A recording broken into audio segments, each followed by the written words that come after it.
بسم الله الرحمن الرحيم نحمده ونصلي على رسوله الكريم أما بعد فقد قال الله تعالى في كلامه القديم في القرآن المجيد بعد أعوذ بالله من الشيطان الرجيم بسم الله الرحمن الرحيم فلولا فضل الله عليكم ورحمته لكنتم من الخاسرين صدق الله العلي العليم எல்லா புகழும் அல்லாஹ் ஒருவனுக்கே உரித்தாகட்டுமாக.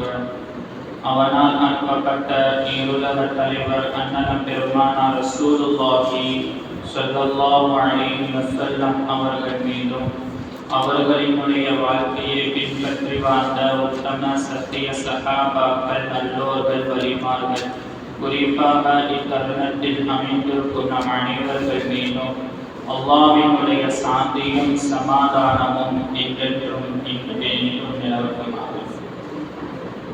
கண்ணியத்திற்கும் மரியாதைக்குரிய அல்லாஹ்வின் நல்லடியார்களே, அல்லாஹ் சுப்ஹானஹு வ தஆலா அவனுடைய ரஹ்மத்தை குறித்து குர்ஆனில் இப்படி சொல்லுவார்: ஃபலௌலா ஃபதுலுல்லாஹி அலைக்கும் வ ரஹ்மத்துஹு லகுன்தும் மினல் காஸிரீன்.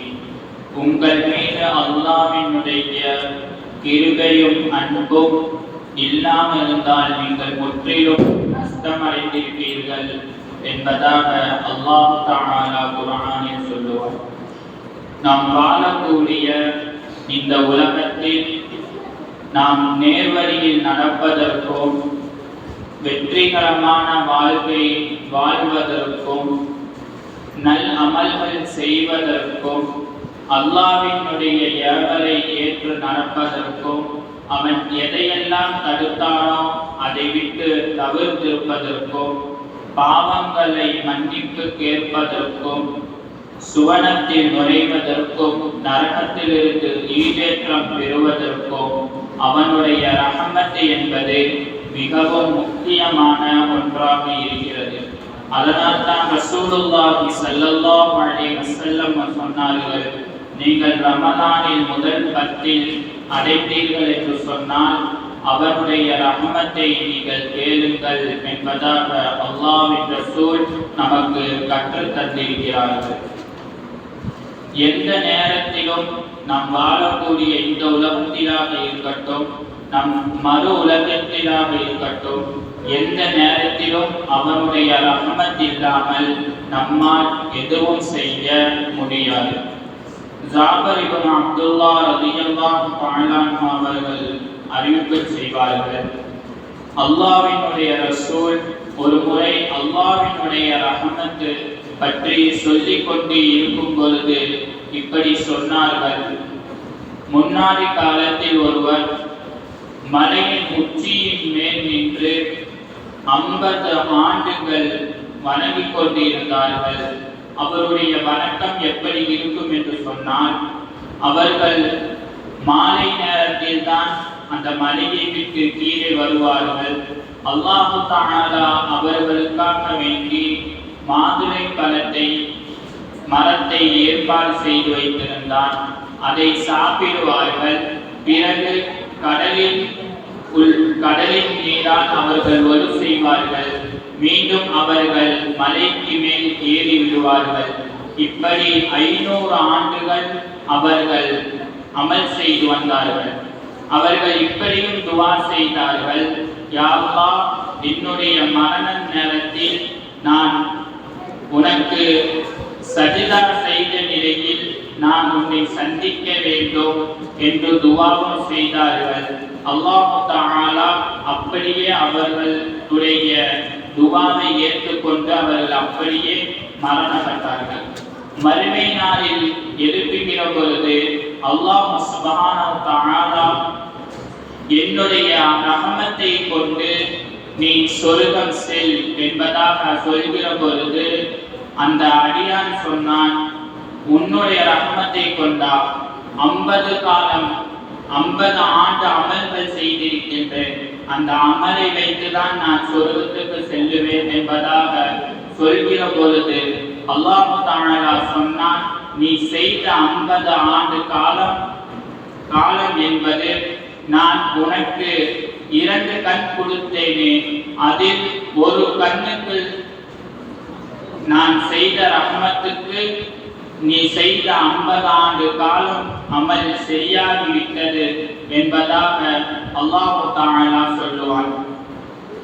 அப்படி என்றால் அல்லாஹ்வினுடைய ரஹ்மத்து தான் நமக்கு மிகவும் முக்கியம். நாம் செய்யக்கூடிய எந்த ஒரு அமலாக இருந்தாலும் சரி, அதில் நாம் பரிபூர்ணமாக செய்திருக்கிறோமா என்பதை பார்த்தால் கண்டிப்பாக அதில் ஏதேனும் ஒரு குறை இருந்திருக்கும். தொழுகையாக இருக்கட்டும், நாம் வைக்கக்கூடிய நோம்பாக இருக்கட்டும், நாம் செய்யக்கூடிய ஹஜ்ஜாக இருக்கட்டும், அதையெல்லாம் விட நாளை மறுமை நாளில் அவனுடைய ரஹமத்து என்பது மிகவும் முக்கியமாக இருந்து வருகிறது. வரலாற்று ஆசிரியர்கள் சொல்லுவார்கள், நூஹ் அலைஹிஸ்ஸலாம் அவர்கள் தன்னுடைய சமூகத்தை அழித்து விடுமாறு துவா செய்வார்கள். அவர்களும் அல்லாஹ் தஆலாவும் நூஹ் அலைஹிஸ்ஸலாமினுடைய துவாவை கபூல் செய்து விடுவார், அவர்களும் அழித்து விடுவார்கள். பிறகு நூஹ் அலைஹிஸ்ஸலாம் அவர்களுக்கு அல்லாஹ் சொல்லுவான், நீ ஒரு மண் சட்டியை செய் என்பதாக சொல்கிற பொழுது நூஹ் அலைஹிஸ்ஸலாமும் செய்தார்கள். பிறகு அந்த மண் சட்டியை உடைத்து விடு என்பதாக சொல்லுவார்கள். அப்போது நூஹ் அலைஹிஸ்ஸலாம் அவர்கள் கேட்பார்கள், யா அல்லாஹ், நான் கஷ்டப்பட்டு மண் சட்டியை செய்திருக்கிறேன், அதை நீ உடைக்க செய்கிறாயே என்பதாக சொல்லும் பொழுது அல்லாஹ் தஆலாவும் சொல்லுவான், நான் கஷ்டப்பட்டு படைத்த படைப்பை நீ அழிக்க சொன்னாயே என்பதாக சொல்கிற பொழுது எனக்கும் அப்படித்தான் இருந்தது. இதுதான் அல்லாஹ்வினுடைய இரக்கம் குணம்.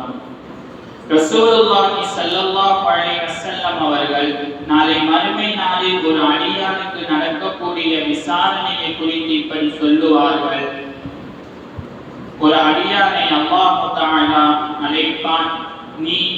அந்த அடியானிடம் கேட்கப்படும், நீ இந்த தவறுகளை தான் செய்திருக்கிறாய் என்பதாக கேட்கும் பொழுது அவனும் ஆம் நான் செய்தேன் என்று ஒத்துக்கொள்வான். பிறகு அல்லாஹ் தஆலா சொல்லுவானாம், என்னுடைய ரஹமத்தை கொண்டு நீ செய்த சிறிய பாவத்தெல்லாம் நான் நன்மையாக மாற்றி விடுகிறேன் என்பதாக சொல்லும் பொழுது அதற்கு அந்த அடியான் சொல்லுவானாம், நான் பெரிய பாவமும் செய்திருக்கிறேன், அதையும் எனக்கு நன்மையாக மாற்றித்தா என்பதாக சொல்லும் பொழுது ரசூலுல்லாஹி ஸல்லல்லாஹு அலைஹி வஸல்லம் அவர்கள் சிரித்தார்கள் என்பது ஹதீஸில் வந்திருக்கிறது.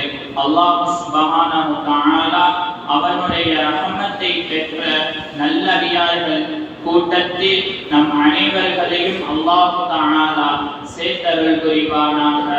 ربنا تقبل منا إنك أنت السميع العليم وتب علينا يا رب مولانا إنك أنت التواب الرحيم. صلى الله تعالى وسلم على خير خلقه سيدنا محمد وعلى آله وأصحابه أجمعين والحمد لله رب العالمين.